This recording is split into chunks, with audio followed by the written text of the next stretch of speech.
Yo, this is Tribe with Yo Tribe Sports Bag, and I'm back at it again today with you, and we're getting into some sports. As you probably could see because of the thumbnail, we're getting into some boxing again. And of course, it seems like this is a boxing channel. I'm giving the public what they want. I am giving the public what they need. And what they need, according to all the analytics, they need boxing in their lives. So here I am giving you some boxing. This is the college football season, which is coming to an end. Championships are going to be played this Saturday. We will be finding out eventually who are going to be the final four teams to decide the national championship in January. We'll find out because there are championship games being played in the SEC, the Pac-12, the Big Ten, and the Big 12. We're going to get some answers, and we will talk about that eventually because it is big news. But the reason why you're here is because you saw the thumbnail, and that thumbnail was talking about the greatness of marvelous Marvin Hagler and Pernell Sweetpea Whitaker, two of the greatest to ever do it inside of a boxing ring. I was going to have some guests, but right now I'm going to have to run solo. That's not going to be a problem. It might not be as long a show, but we're going to get to it nonetheless. There's no bias with me today, so I feel pretty naked, but I'm sure he's somewhere watching from above.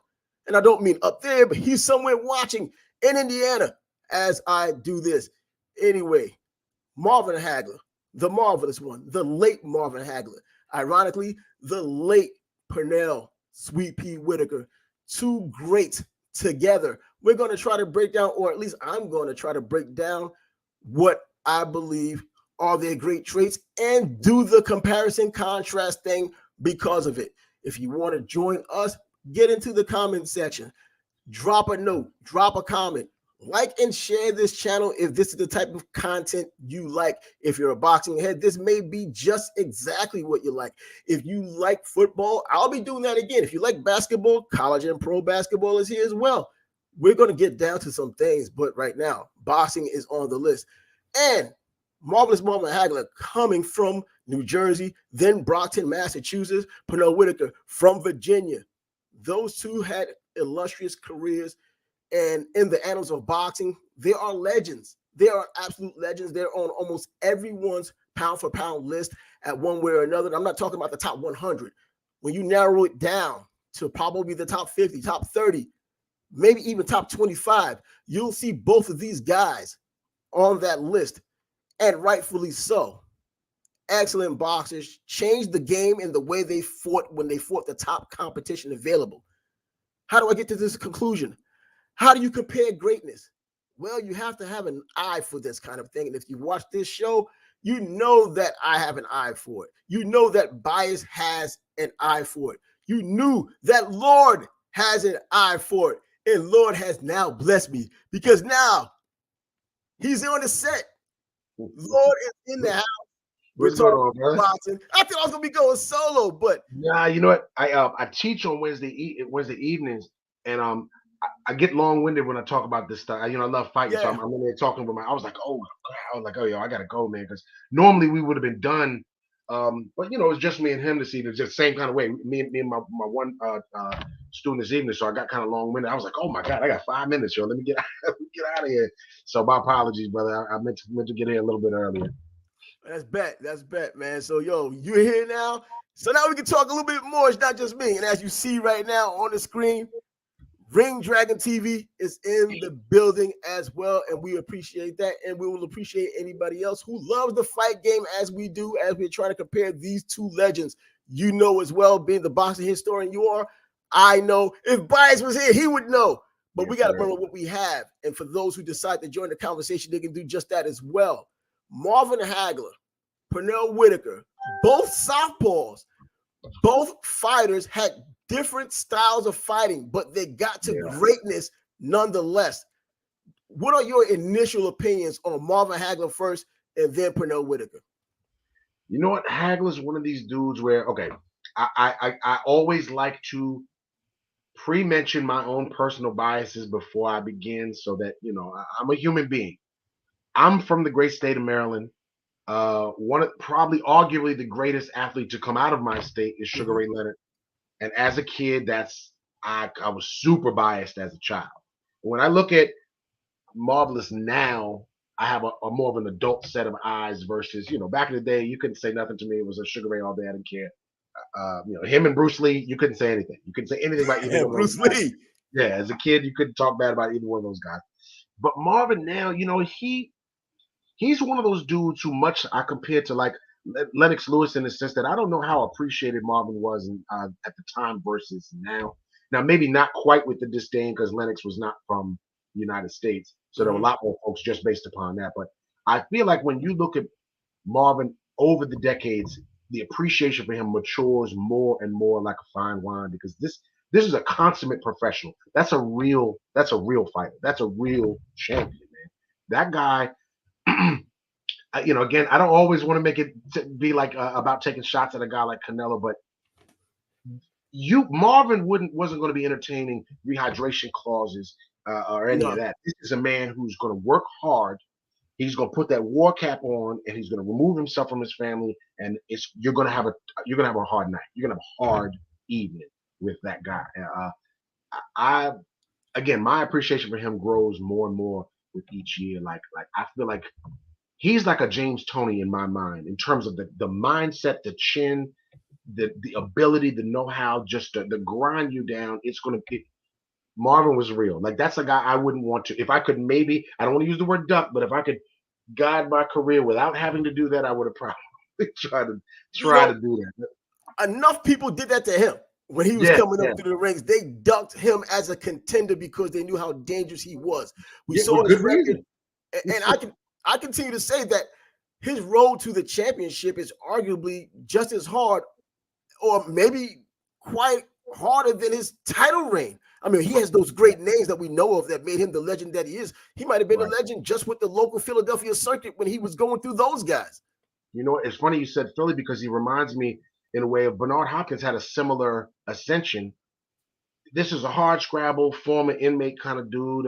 He had to just keep winning to get any respect at all. A guy like him, these were these lunch pail kind of dudes that had to come up and show in and put their work in, and that's why Marvin was the kind of guy. Look, he was well aware of all of that too.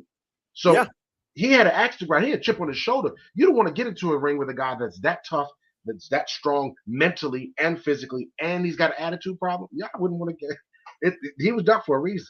And he learned the hard way. There was no other way to come up for him other than the hard way. And by the way, boxing is the sport, and now MMA and any combat sport, there isn't an easy way to get to where you want to be, let alone the greatness in which he eventually had gotten to. There is no easy way around it. And the things he had to go through to get to even that point, I mean, the beating. I know a lot of people don't want to hear it who are Marvin Hagler fans. I like Marvin Hagler too. I love Marvin Hagler for what he has done for the boxing game, who the guy he was inside the ring and the way he went about his business. But the beating he did take from Willie the Worm Monroe in their first fight, it was a legitimate beating, but it was a learning tool for him. He saw it as something to learn. In fact, his post-fight comments pretty much said that. He was like, hey, I'm young. I learned a lesson tonight. I'm young. I'm still growing. And we saw what he eventually had grown to become. And he ended up taking care of Willie the Worm Monroe a couple more times after that.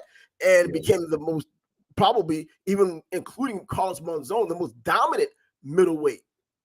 You know what? And I love the honesty there because I feel like there are a lot of athletes. I don't want to just pin this on boxers. There are a lot of athletes who it requires a certain level of ego and pride to even get to a place. So I get it. But I also like enough of honesty and humility that it allows you to build on performances without the dishonesty is going to be a disservice to you. You know what I'm saying? There have been gift decisions all throughout the sport. I'm sure we've seen plenty of them. I'm not out and out saying you should suggest that you lost, but I just hear some post-fight comments from a guy who we're like you. We all know you just got handed one. You really should take that in with some actual truth and build on that performance because some nights are learning experiences and you see people become better fighters. Again, Canelo just comes to mind. That's the first one that just came there. But the Floyd Mayweather evening was a learning night. That was a night of learning. Now, he didn't take a beating, but He just showed He that there got were he different got levels to this shellacked. game. It was everything but the beating part. I mean, it was Mhm. pretty much everything but that. If Floyd had been a larger, more imposing guy, he may have acted very well. Taken a beat. It's just you're dealing with a smaller guy. But I appreciate that about Hagler. I just think he was a real dude. I think that's a lot of the fan base, the people that do love him, they loved him because of that. On the same token, the guys that didn't necessarily like Ray was kind of had the more celebrity thing, and folks didn't necessarily appreciate what they might have viewed as a lack of authenticity. You know what I mean? And Hagler Yeah. was a real guy. That was a real man. There was no he didn't perform and put on shows for anybody. He wasn't Mr. Glitz and Glamour. And like I said, as an older dude now, I appreciate it. I can see the substance in that. Whereas as a child, if you give me a couple of those, and I'm like, oh my wow, look how fast he is. When I was a kid, man, Yep. it's the '80s. So nah, I mean that he's one of those guys. Like I said, I think of fantasy matchups with some of the very greatest, like a guy like James. Even though I know James was a 68er, I would have liked to seen him and Hopkins. Like as far as fantasy, you can only Yep. pick the top middleweights of all time to even make a quality matchup with him, man. I mean, to be Yes. honest, you know. The Sugar Ray Robinsons, you have to put them in there. The Dick Tigers, you got to put them in there with those kind of guys. You Right, just right. can't throw them in there with some run of the mill guy. Nah, You mentioned these egos that these fighters have, and Canelo's one of those guys. I mean, you don't get to that level without an ego. In fact, you me don't get neither. to any high level at anything without an ego. Even running for the president of the United States, you believe you're the one out of all of these millions of You're the people in one. this country could be Yeah, the one to get this thing right if it's going wrong, or make yeah, it better if it's already good. You believe you're the one. It takes yeah. quite an ego to do that. Sports is a lot of the same. And in boxing or in combat sports where it's man to man, the most primitive and basic way you can Mm-hmm. decide what's best, this is where the ego shines, because even Canelo, after the Bivol beatdown, was still talking as if he won. That's the part that, and see, that's the stuff Craziness. that I don't care for it. I don't. Me personally, like, okay, I was a big. There's certain fighters I try to emulate as far as my martial arts career and doing the tournaments and all that kind of thing. But like, I really liked Miguel Cotto. I Mhm. wasn't. I appreciate poise in the pocket. I don't think you have to talk when you lay a man out. If you lay a man out, you don't have to say too much. You know what I'm saying? And even in defeat, you're going to see me again. If I respected, I wasn't a big Sean Porter fan, but I respect the way Sean Porter went about his business. And he Yeah. had to talk a lot of junk going in, and he had to talk a lot of stuff going out. He didn't make a lot of excuses for himself. You don't hear about the all of a sudden my rotator cuff, all of a sudden, I mean, all camp, everything else, everything good till the bell rang and the decision didn't go. All of a Exactly. sudden, now I should have had surgery, I had bone spurs. I don't like all that kind of stuff. I just don't like it. Just you know what, a guy like Canelo or anybody in A side, you should have a rematch clause anyway. There's nothing else to say. You better go back to the drawing board and do what you got to do and make it happen. But I don't know. So I think Hagler is just one of those guys that was built differently, and literally any era in the sport you could put him in, and he'd have been a thing regardless. And You now know. we got to move over to Pernell Whitaker, because he's Yes. the other side of this conversation of greatness that we're trying to compare their resumes or just their being in the Yeah. comparison and contrast to come to a conclusion of if there is an opportunity to say that one was greater than the other. We're talking about splitting hairs here when it comes down to these two. Pernell Whitaker, one of the best defensive fighters. I know everybody right now in the contemporary world is on Floyd Mayweather as far as Right. being the greatest. Forget about Nicoloni Lochi, all these other guys, that had defense that through the wazoo, and Pernell Whitaker is one of that. Don't forget about Wilfred Benitez Yeah. having El Radar.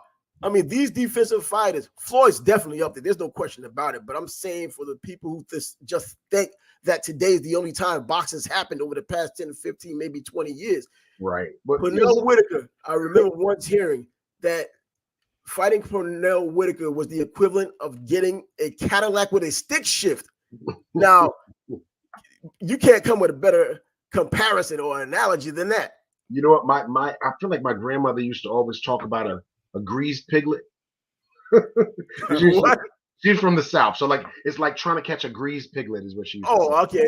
So All right. basically, like Kind of like that's Rocky, huh? basically like it's virtually impossible to catch a greased piglet. They're fast, they're too Mhm. little, they come, you can't. Yep. Purnell was like he was like that amazing impromptu or improvisational jazz musician in the way his defense was. Floyd's defense was great defense, and there was a lot of anticipation there, but it was a really sound kind of structured. style. Pernell be out there just doing it's like it's craziness sometimes. I don't even know if he knows what he's going to do until the moment of it. I'm glad you said it. I swear. I'm glad you said it. It was just like he's just going to respond, and it was amazing to watch because it's just that's when you know some people were born to do what they're doing, and a lot of other guys learn to do what they're doing. You know what I mean? Pernell was just. I'm biased, and again, and I'll always announce myself, so I'll let people know where my leanings are. I love to watch improvisation because it's amazing, and most of us can't do it.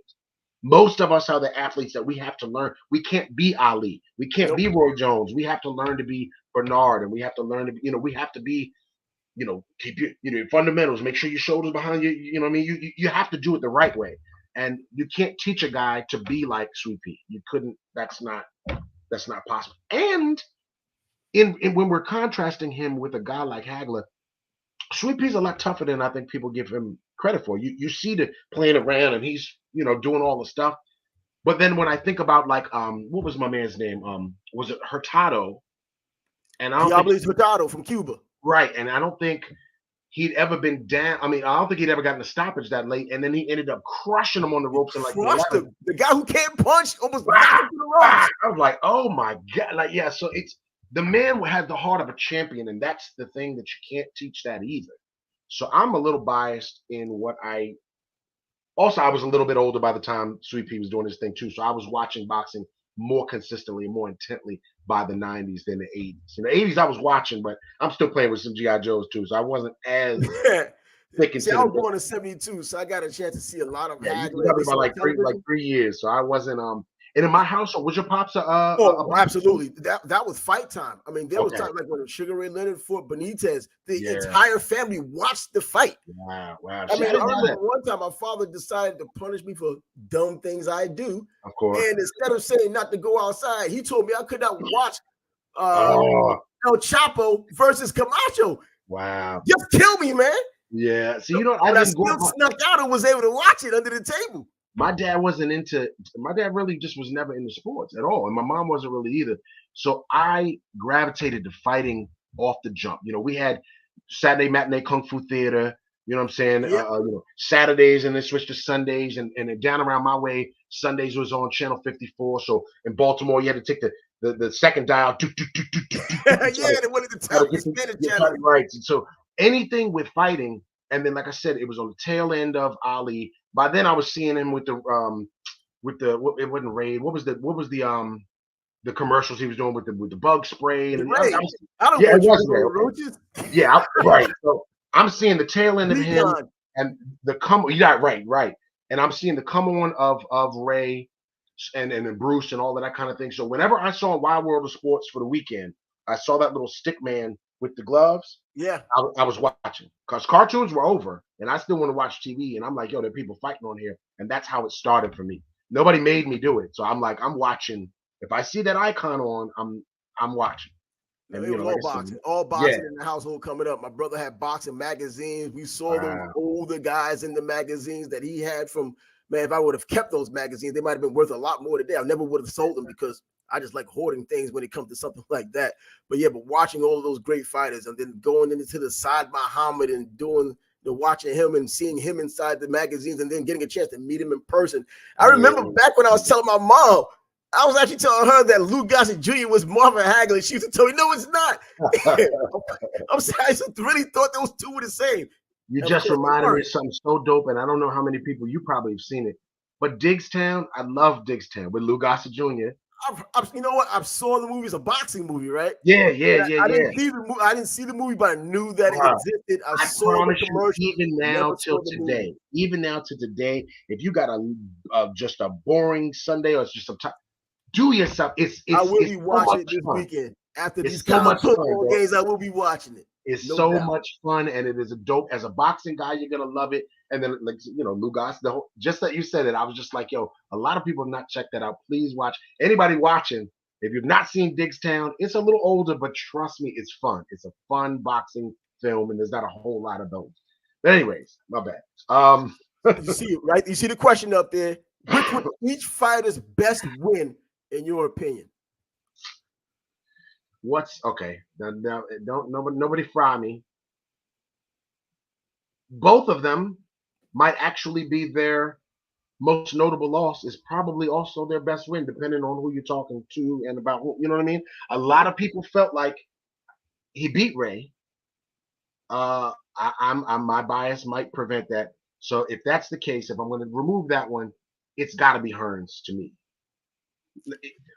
You're talking about a dynamite one punch murderer for me, and the way that in one of the arguably one of the best fights that has ever happened in life, you finished one of a historic puncher in 3 rounds, and you took his best Yeah. shot to the face. You're split open.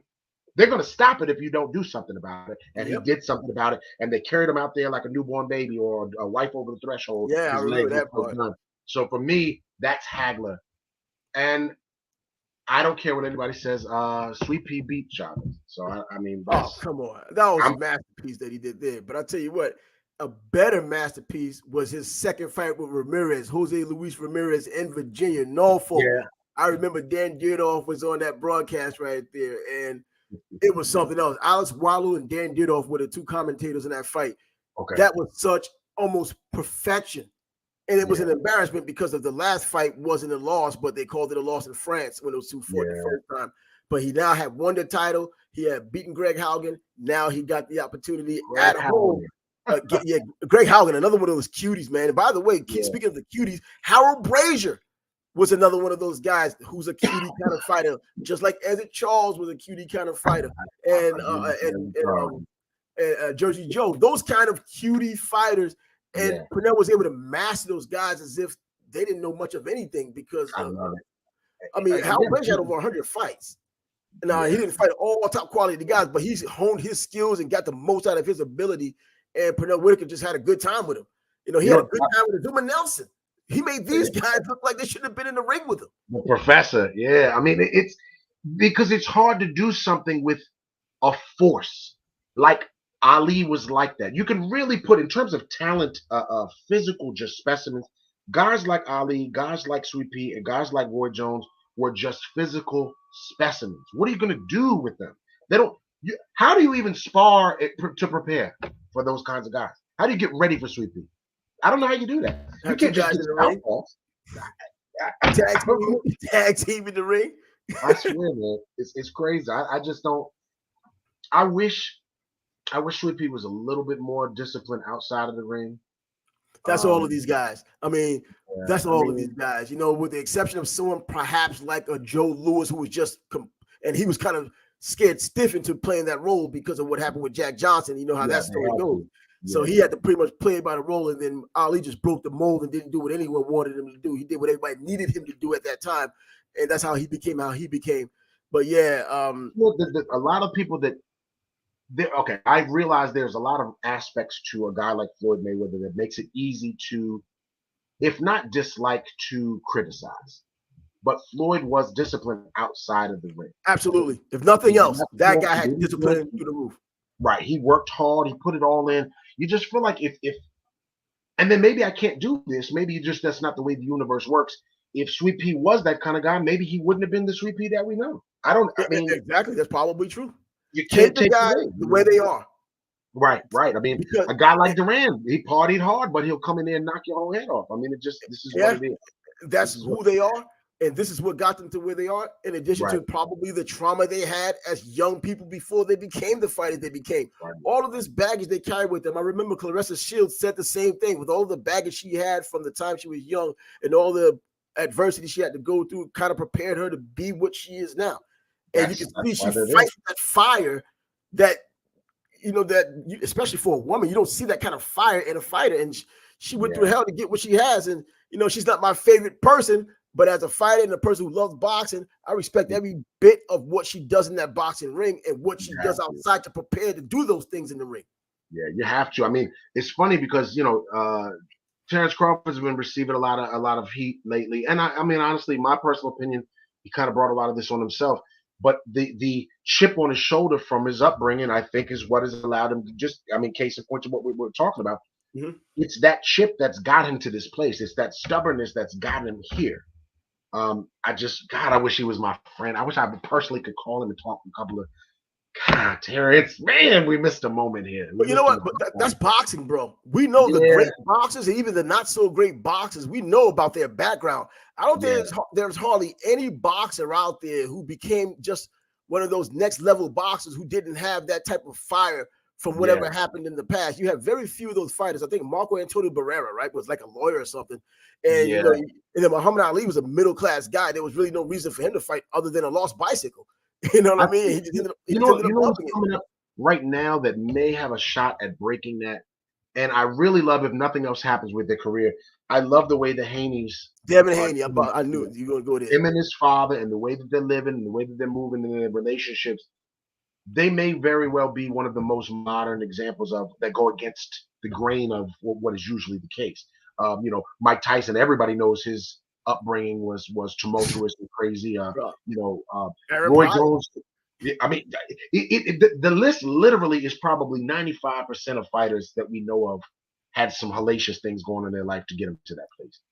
I When I had the hear about chance. some of the things that Roy Jones' father put him through in Yeah, training as a young guy, what was my man, Vasily Girov? Some of the Vasily Durov craziness had the German Shepherds chasing him, or they dropping chasing him him in the down the middle of a freaking lake. I mean, just stuff that CPS is definitely coming to collect your kids. You cannot do Oh, you know it. They'll you come can't into do training and anything. take your fight away. You Right, know, right, and right. It's wild, man. Like a lot of these guys really have. So it's amazing. This is why, Trav, you'll never hear me call a fighter a bum ever in life. I don't nah, care nah, how nah. good I think they are. You'll never hear me say that. I've been punched by some of these people. I've been in the ring enough to have beat up enough to respect what goes on. I've done enough training to know even the guy that you think is what they call a tomato, that man has sacrificed a lot to be there. So I'll I got a never story for disrespect that him. right there. But Yeah, first, let me tell you about what Roy Jones's father. I ended up, obviously met Roy's father when I was fighting down in Alabama, and when I first went from New York down in Alabama and all that stuff. Went to the yeah, PA Nationals. When I lost in the Nationals, Roy's father and I stayed up for about 5 hours. We wow. spoke until the sun came up. This is Dallas, Texas, 1995. And he told me everything. Some of the things I was scratching my head like, yo, bro, this guy can't be legit. He's probably telling me some BS because I've spoken to boxing people. Years later, on Beyond the Glory, almost everything he said verbatim was in that clip. And I was like, you know what? I'm not questioning him anymore. This Wow. guy told me some of the things he had done. He told me about blasting the dog that had bit his daughter. Yeah, yeah. How he and Roy's relationship. He had some other opinions of people turning Roy against him. You know what? But his father's a hard guy. I've dealt with his Hard man. father a bit when we was in Dallas together. My trainer didn't come, so I was actually with Roy's father. He's a Wow. hard man. If you're gonna fight for Roy's father, you got to be a certain kind of guy. I mean, you got to Wow. be a certain kind of guy. Marab Muhammad's only son, Mataba Muhammad, trained with Roy's father. I actually Mm, fought Mataba, so wow. trust me, I was there. And the way his father goes about his business and the respect he gets from the amateur and pro boxing community. And by the way, he did fight Marvin Hagler as well. He Oh, told me wow. about that fight. I did Roy not know Jones that. Sr. was knocked out in the third round, I believe, against Marvin Hagler back in like Wow. 76 or before. Yeah. I, He told me damn, about I it. I didn't didn't know know. it at the time until he told me. And of course, Wow. BoxRec will tell you that too. That's You see crazy. Roy Jones, you think it's just the Roy Jones name. No, it's the actual Roy Jones' father that Wow. Marvin Hagler had fought. I didn't And know. I definitely didn't know. See, you learn something new every day. That's wow. yeah, And, and and that's crazy. Like to think, like you've been able to live experiences like this, stuff like that. I'm a boxing junkie, so stuff like that. Oh, there's one time I sat and talked to, and that actually happened in your life. That's crazy. oh yeah, but we sat and talked. And his father, no BS. If you want Yeah, something sugar coated, go to the carnival, get yourself a cotton candy. This guy's going to tell you he's something not doing none of that. just for the heck of it Um, or just for his ego. He's going to tell you like it is. If you're not good, he's going to tell you that you're not good. He'll that's encourage you amazing. to get better. Right. But if there's a wall to be hit, well, he's going to let you know the wall's right in front of you instead of 10 yards away. You know, And a buddy of mine used to talk about the difference in trainers because he went to a different gym. Like when I was messing around with the boxing thing, I was going to round one with Adrian Davis and them, and Mhm. and I forget the gym my homeboy was with, but his trainer was very much one of these guys that are just you got nothing, you got nothing. You know what I mean? That's the kind of the trainer. He's going to dump on you all day, every day, forever. And we always used to talk about there are certain fighters that'll respond to that, and certain fighters are not going to respond. I mean, the kind of trainer, it is important the kind of trainer that you end up linking up with to bring out the kind of personality. Um, Mhm. Because when I look at what's happening with Anthony Joshua has everything except for this. I don't think it's this. He's got some heart. He got some heart, and he got up for fights, and he got him exhausted and still went 12 rounds. Right. It's this shit here. And I think about a guy like, he's not my favorite person, and I wouldn't pick him for me personally, but a guy like Teddy Atlas I think would be perfect for him, because that's what Teddy does, is all this stuff. If you seem like you got bats in the belfry or whatever, like that's a Teddy thing. That's a Teddy is going to come Michael Moore you out of that. He's going to come get that stuff worked out for you. So that's just certain, like I probably wouldn't respond to a trainer like that. I don't think Roy Senior would probably be too much for me. I can't. Oh, yeah, bro. Yeah, my bad, bro. And worst loss, before we get to that, let me get to that part that was brought up before about the other story I can tell you about. Matthew Hilton is one of my favorite fighters of all time. I don't know if you know who he is. He's from Canada. He beat Buster Drayton, the now late Buster Drayton, who just died last week in Philadelphia, his own Buster Drayton. And he beat him for the 154-pound title. And the plaid shorts, the whole deal. Matthew Hilton, Muhammad Ali's my guy. Chavez is my second guy. Matthew Hilton is number 3. But anyways, a guy who's a journeyman, as we were talking earlier about these guys being tomato cans, Fermin Chirino fights Matthew Hilton. I think he beat Matthew Hilton. And I remember how pissed I was about that. Well, long story short and very short, I go to the Times Square gym at 18 years old, and guess who walks into the gym? Fermin Chirino. Wow. And I tell my trainer, Che, who's a Puerto Rican guy, I was like, I want to spar him. He looks at me, he was like, nah, you don't want to spar him. I'm like, yeah, I want to spar him. In my mind at 18, by the way, I'm thinking, no, we're going to get some give back for the Matthew Hilton debacle. Man, ultimately, a couple of days later, he said, yeah, you can spar with him. And I already had what I was going to do in my mind. This guy is a trial horse. This guy is a so-called tomato can. Yeah, man, I tried to just get this guy out of there. Bro, it was like, forget it. Nothing. Yeah, it's a whole nother thing. Everything misses, and then the things that land, it's like this dude felt it like a million times. Nothing. After that, it was 2 rounds. That was it. And that was it for real, because I was done. And he wasn't even really trying to hit back. He was pretty much just putting something on me to let me know that you was open enough to get, for him to land it. Right. Dog, if he wanted to roll, and I never would admit to getting dazed, but hey, everyone's been there. Bro, even the sparring session might not have looked good if he decided to do what the hell he wanted to. That was a day I was like, you know what? I'm not looking at any of these guys with these upside down records or these guys that might look like this in the ring, and you just think you can do whatever. It's a whole other animal, man. I sparred when I went to Thailand. This is like some years ago now, but I went to Thailand and I got to end up sparring with the face of the gym. So a German guy ended up actually owning the gym, but the champion, the former champion that's on the billboards and on the stuff, it's his gym, whatever. One of the biggest compliments in the world. I was sparring a bunch of these European cats and stuff, and this is a Muay Thai gym, so their boxing wasn't. They stand in more square. Their boxing wasn't so great. Me comparatively speaking, just boxing sparring, my boxing was pretty good. Like literally to the point, I had a couple cats. There was a couple English dudes that came through and stopping. I'm hearing them, American boxing, American. I'm like, all right, well, I'll take it because there's no other Americans here, but I'm not. But anyway, the former champ was watching me and he gave me the thumbs up. The next day, he like kind of stopped the sparring and he got in the ring. He wanted me to spar with him. It's the same experience, bro. Everything I was doing to them, he was doing to me. I couldn't really touch the dude. He's not really putting it on me, man. It's the same kind of experience. He's just showing me there are levels to this thing, man. And I firmly appreciate, like, I don't get mad at what some could deem a humiliating experience because it's learning. And I have the story to tell. I shared a ring with a guy who's probably been fighting since he was 13 years old. Yep. A champion, a former cheese guy. I don't even know how many fights this man has had. So, but it was the same kind of thing where I'm like, I'm trying to do, it's just not happening. It's not, he's literally sunning me the way I was just sunning them. He's doing the exact same thing to me and not even really trying.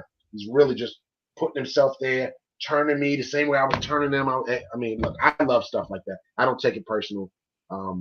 You ain't got no choice but to get better. That's your choice. There's no easy way, man. It's that way, or you just get out of the game because it's only going to get harder. And the greater you want to be, the more difficult it's going to be because not only do you have these sparring partners treating you any kind of way, you have these people out there that want what you have or want to be where you are. So I know how Right. that can go down. So Yeah, now, worst loss. Let's get back on track with the Marvin Hagler, Pernell Whitaker. The worst loss for each guy. And of course, with Marvin Hagler, you said it was the Hearns fight. I think the Hampshire fight might have been where he showed the most skill. You know, we saw what he did against Hearns. There wasn't a lot of skill. It was more of a fight. And Ray Leonard mentioned that a couple of times in the broadcast. These guys are just fighting. They're not boxing. The Hampshire right. fight, he showed a lot. I mean, he had 2 fights with him.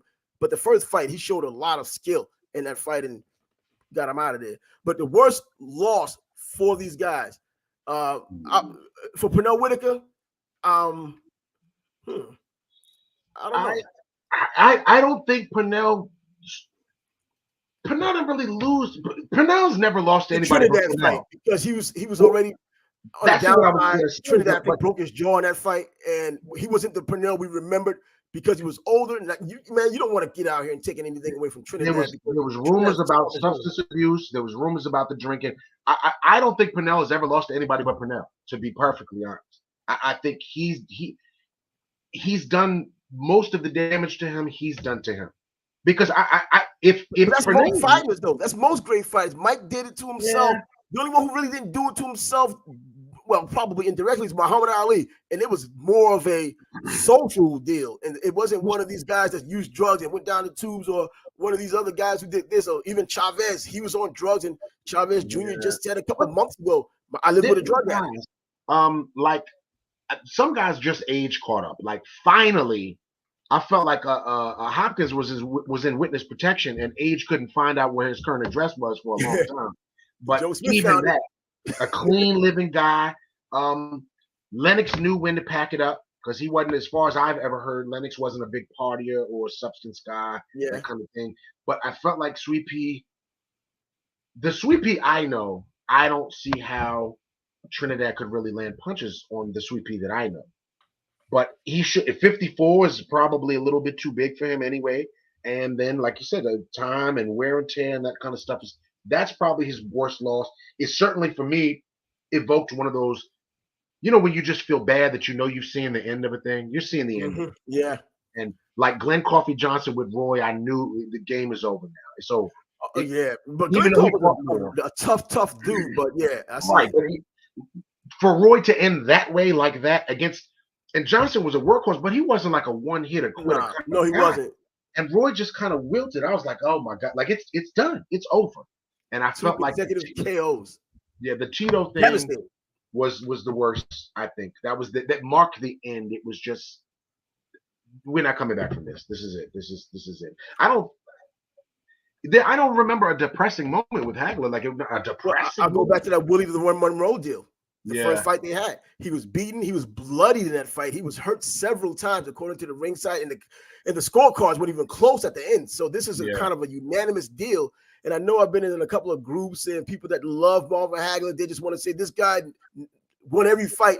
There's just the judges. This was one of those fights where the judges had nothing to do but put a check mark where Willie the Worm Monroe was, because he did legitimately win that. He used his jab.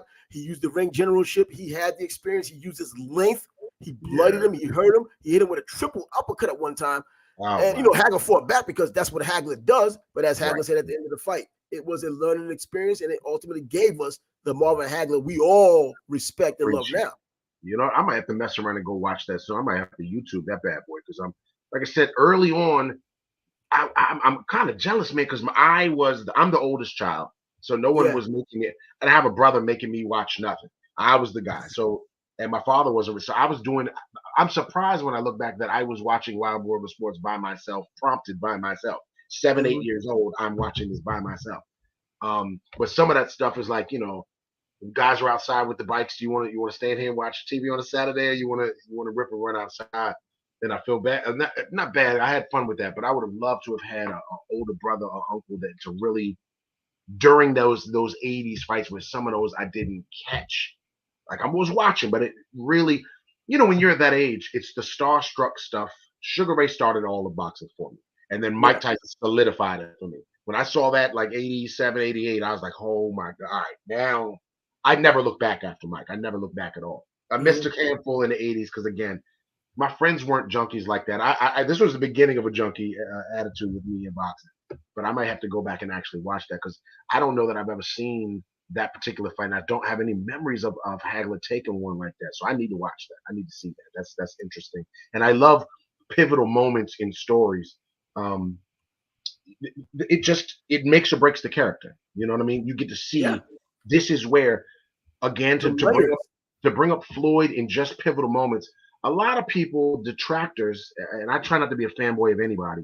Um, a lot of people bring up that Spatafor, now infamous Spatafor Bruh. sparring session, and when this is one of the beauties of what changed in Floyd's career. Floyd came in not agree. You know, he's never out of shape, but he wasn't in shape. Spotted was a few weeks out from a Spotify had a fight. fight coming up. Right. So the other thing is, from that point on, Floyd was never out of shape between fights, and Floyd never let you film him anymore. Nope. We Nope. weren't allowed to film him anymore. So, but it was a pivotal thing. I think that's a pivotal moment that actually really didn't have to come at the expense of an in-ring performance. This is just fun. But I Hey, look think at that really changed the way Floyd behaved from that point on. This was the Floyd that now gets up and leaves the club in Tim's and is running home. He's running miles. All right, come on, we're gone. That Floyd became a thing. So I love hearing stuff like that because there are experiences we get in life where you get to make a choice and decide who you're going to be. And especially in reference to fighters, I really do like that because not all of them make the right choice, man. Some of them we make the one that has to do with our indulgences and our vices and our demons, man. I joke, and I don't want to hold you all night, but I joke about James Toney being one of my worst influences when I was really knee deep in my stuff. Why? No road work? Well, because I hated road. I hated it. I would do it, but I hated it. I want to spar. I want to hit the I did mitts. sprints, man. I leveled into just doing sprints, doing the aerobic and anaerobic interval training. That kind of took the place of doing these long road work, get up at 4 a.m. and try to get 5 miles in or 3 miles, whatever it was. The years that I did the best, I did the most road work though. So I couldn't deny it for my own self. I won 3 national tournaments, all the 3 major national tournaments in the area, Baltimore, Virginia, and DC that same year. And I was putting in my road work was put in. So I couldn't deny the proof. I would talk myself out of things, and I'm just, maybe I'll fight a weight class up. I'm just talking stuff to make myself not do what I wanted to do. Yo, fighters talk all the time in their head. They got the biggest battles in a fighter's head. That's why the road work was so good because everything. I didn't listen to music when I did road work. The first time I ran 5 miles, I left class. I have a full-on gi, and it was pouring down rain. It's nighttime. It's pouring down buckets rain, and I got thick canvas pants on, martial arts pants, and I'm like, nobody I'm going to see at the tournament right now is doing this right now. And that's the year I killed it that year. I mean, I really killed it. You gotta. And I love James was just a guy like I just want to be. I'm gonna be at the gym and I'm just gonna beat on people. And I love his style and I love his attitude. And then the man got to like heavyweight James. He's smoking cigars and obviously overeating. I'm like, I can't watch you, James. You're messing me up, sir. Bad influence, James. Yeah, man. But great bad influence. I swear. He's a different. Yo, did you hear the story about he and Deion Sanders almost got into it because James Toney was a high school football quarterback when he was coming through the ranks as a high school player? I never heard that story. And I loathe the Cowboys, and I really didn't like Deion in his day because I'm a born Redskins dude. So like anything Cowboys is a problem with me. They were at a camp together though. They were at a high school camp, and James was about to give him the work. But we didn't know. No one knew who James was back then. James thought he was going to be a nice option quarterback one day, and Deion just thought he was going to be Deion one day. But these guys were at the same camp, and they had a little bit going on. And I don't think Deion knew what he was about to fall into, but it didn't go down. So we get to see Deion today at Jackson State having his fun, and rest in peace, Deion. Man, I wonder. One of my best friend is a Cowboy fan, and he loves James Toney too, though. I wonder if he's ever heard that story. I gotta tell him when I get off the phone. I'm get off here. I gotta tell him that. That's crazy. I did not know that. There's so many amazing little football player coming up. I mean, James was a really damn good football player coming up. He's an option quarterback. I remember that part, but I didn't know anything about the Deion running. And that's craziness right there. That's so great, man. And who is oh my God, I'm not gonna mess up airtime with this, but somebody who I didn't realize were cousins. I think there's there's a fighter and a basketball player that are cousins, and I didn't realize were related. Hold on. I want to say James Toney's related to somebody. Hold up. I know that Saquon Barkley is related to Eron Barkley.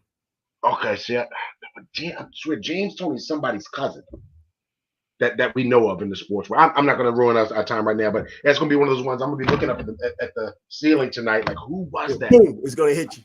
That's right. I try not to cheat and Google, but maybe I'll Google. In this day and age, you don't have to go through that. Start getting headaches, man. You start getting headaches trying to see those things over and over. Man, so we got some good stuff coming up, man. Any particular fight you feel like you're gonna want to cover that's coming? Because I know there's a few things coming. Teofimo not necessarily being I know that Tank Davis and Garcia is supposed to get together. I want a date, man. I want a date. I know they're having fights before. They have their tune-ups. I know people are upset with Tank because he's having a tune-up against a guy who probably – that's what a tune-up is. Right. I mean, that's what the Felix Sturm was supposed to be for Oscar De La Hoya before the Bernard Hopkins fight. Just have Sturm overperformed. He should have lost that. He should have lost that. Of course he should have lost that fight, but there was too much to lose for the money that was going to be made. We knew what was coming, and everybody wanted to see it. Like, I was almost kind of like, all right, you know what? I'll take this bad decision, man. Just give me the fight I want. Hey, right. It's been like that before in boxing, man. You see a guy getting robbed, and you're hoping that he does get robbed so you can get what you think you want. You know what? I think that particular Garcia, he earned it with that Chris Colbert thing because Chris Colbert has rubbed me the wrong way anyway. So I'm happy to see a guy like that kind of get his mouth shut and some comeuppance and maybe hopefully some humble pie because he just talked a lot of craziness that going into that, and then you basically really got knocked into a somersault. My man was doing gymnastics. Right. I mean, he didn't get stopped, but I mean, I feel like this brother probably. I like to see people that are probably going to be unheralded embrace the moment, kind of have their Cinderella Man moment, and this man's going to get paid. And he's got a chance. You have a chance to pull a Cambosis and upset the apple cart again. You got a chance to do a really big one. But there's so much talent in that area. So I mean, we can't. It's hard to find a bad fight in that 135 area. I mean, right. And I'll tell you what, 140, 135, it don't even matter anymore, man. There's just so many great fighters there now. They should have a Super 6 tournament for those guys. And I'm not going to complain because supposedly they're going to do that fight in DC, which is right down the way. I can hop on 95. They're gonna do that fight in DC. The tune-up, yeah. Supposedly. Okay. Yeah, That guy, the Ryan Garcia fight is probably going to be in.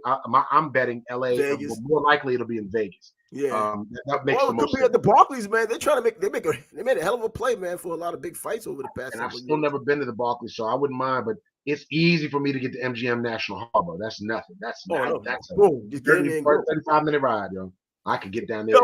We just way off track. Let's give it to our two guys. We got to put a lid on this. There's too much boxing to talk about. One thing leads to another, man. We talking two great guys.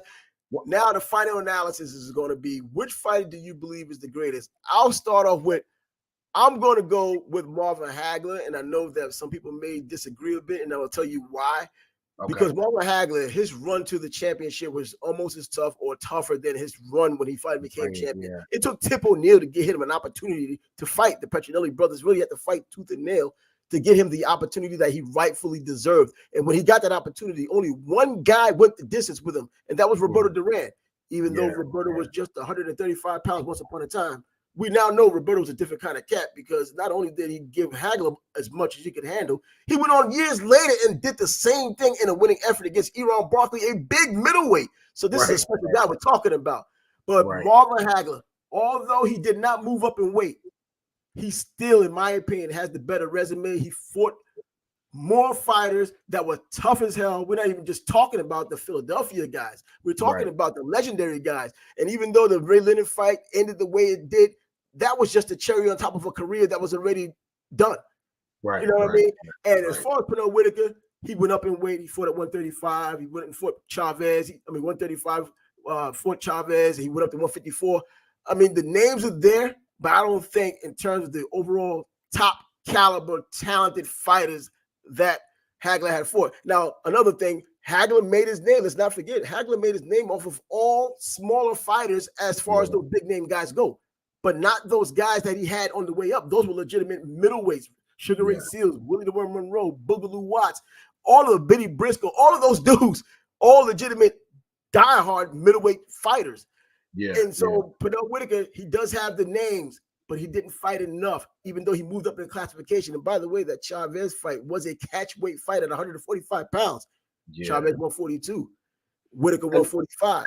And he embarrassed him. But that's why I take Hagler as the legend he is. They're both legends. You're splitting hairs. But the bald-headed one gets this hair from me. I think I'm inclined to agree with you, too, because they were a couple of opportunities. And I know there's going to be folks that's going to feel X amount of ways. I think he couldn't help but be robbed with what happened with Chavez. I think that was a robbery. That was injustice. Oh, I think Sweetpea gave away rounds that he shouldn't. Really just fooling around with the De La Hoya fight. There are moments when you're playing, and I get what you're doing, but that does not translate to the scorecards. Nope. Back in the day in martial arts, especially when I was a kid, and you would do the point things, they would always say, you don't ever, if a judge isn't sure, you don't give him any indication to make him not sure. If he's on the fence about the round, you don't be like, oh man, I should have done, as you go back to the corner. He flat out did that at the end of, I forget which round, with De La Hoya, where you hit duck and dodge and doing all that stuff. Yeah. But no, I mean, he was like frustrated with himself, and he pounded his legs at the end of the round. Okay. You're basically giving stuff away. All right, he's frustrated. Let me give it to him. Right. It hurts the argument that you got robbed when some of this you're just playing. I get it. But that's only for the psychological part. If you see you're not deterring a man's effort through the psychology, now you have to make him miss and then make him pay.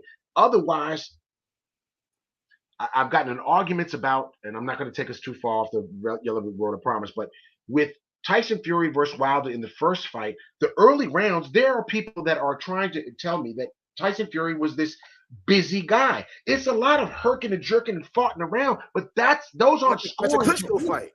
Yeah, I can't give you effort because your balls are big and you're here to play with a guy. Great, that's great psychologically if you're going to use that to build on.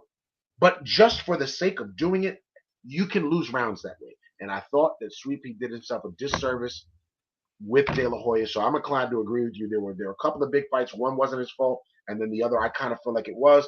There's some big name fights that he didn't get those, and I feel like I'm inclined to agree with you in terms of those two head to head. I have to agree with you with Hagler. But I mean, these are legends. These are icons. Yeah, absolutely. I would never even begin. There's nobody writing the history books with what they've already done. What they've done is etched in stone, and these guys are definitely great, not in their own right, but great. Period. Right. And one fight I wanted to talk about with Pernell Whitaker before we close this out was the first fight against Buddy McGirt. That was a fight he probably may have lost. And Buddy had that rotator cuff injury, but he shut his mouth and kept fighting. I'm laughing just off the break too, because I have two stark pictures of Buddy in my mind, and just it must be such a relief. I'm not Buddy, if just in case Buddy Grievous, I'm not taking shots, but the Buddy of now and the Buddy I remember, that you are a significant. He was a small guy. I just remember that Buddy. It's just funny in my mind. As soon as you said the name, I have two distinct pictures of Buddy in my head. Trainer Buddy looks totally different than fighter Buddy. But anyway, Buddy the fighter was a hell of a fighter. But I do remember that Mildred Taylor fight, man. Mildred just they put on a spectacular performance. That's another special talent. I liked Mildred Taylor a lot, and I'm a big Terry Norris. Terry Norris, man. Love Terry Norris, man. And he embarrassed him. He embarrassed him. But I mean, how can you? He's way past it, but still. Yeah. But it's the audacity. I mean, how many times can you go to the well? You come back and you let Camacho do that to you too. I mean, the fact you even brought that up. We got stop it. This dude act like I'm a legend killer. He calls himself a legend killer. This freaking Camacho beating that type of Ray Leonard and called him a legend killer. And Ray Leonard went into that fight with a calf injury. Yeah. I mean, Ray he went to the well way too many times. Because who's to say? Sometimes them guys do have that one more, but then you always think you got one more than that, and that's the problem. That's the problem. I mean, Bernard Hopkins went out in a way that I didn't think he would. And me and my buddy laugh about it now, not to make fun of Bernard, but like, it's embarrassing that you sat there. The way you were out the ring for the length of time because you were trapped with your legs up against the apron for so long. He was just knocked out of the ring, not pushed. Right, but they had to get to him to get him out of that. Untangle my man. Like he was Oh fan my man. God. I said, God, if that's not a sign to never do this again, you won't get another sign to never And do he this. did it, to his credit. Jesus, Lord of mercy. So that's going to be it now. We put a lid on this. It's almost an hour. See, we can just get into the full boxing. We come with one topic. We go all over the place, but we still bring some quality to the conversation because boxing breeds that kind of thing. And when you have people who know boxing, who love boxing, this is what you're going to get. That's the Lord of Boxing. I'm Trav with Yo Trav Sports Bag. Boxing is on the slate right now, but sports is what I talk about as well. Football, basketball. I've been lying about baseball. We haven't gotten to that, but Aaron Judge is about to get a huge contract, and you know I'm going to talk about it. Also, college football is about to come up with the championship games. We're going to figure those things out. For the new year, we'll have a new national champion, or we may have the same national champion. Georgia's been playing well as well. We'll get into some high school recruiting as well. Yo, the lifeline and lifeblood of college football.